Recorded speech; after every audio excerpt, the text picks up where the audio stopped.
So at ito na nga mga DDS. Pakiwaray ko yung pinapatikos nyo ipinapakinabangan samantalang yung inyong pinapalakpakan hindi mamulaglagan kung nasaan.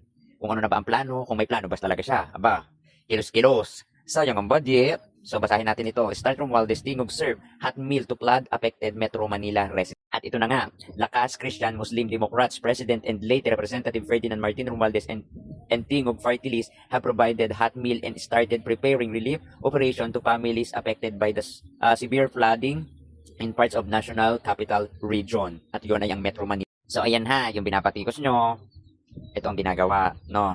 Nagpi-prepare po sila at namamahagi po sila ng mga hot meal. Ano po ba yung mga hot meal? Yung mga sopas, ready to eat na. Kasi syempre, apektado ka na ng bagyo, nalubog na ang bahay mo, saka pa magluluto. Kaya ginawang programa ng Tingog Party List ang mamigay ng hot meal o yung ready to eat para mainitan ng sikmura ng mga kababayan natin na apektado ng bagyo.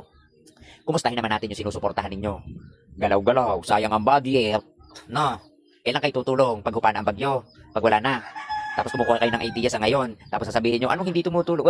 Huli na. Sayang ang budget. Gumalaw kayo, hindi yung magpapahuli-huli pa kayo. Ang kailangan ay kaagaran tulong, hindi para pag-antay ng mga Pilipino na apektado ng bagyo. Talaga. Yung binabatikos nyo ay ng programa, samantalang yung pinapalakpakan ninyo, nasaan?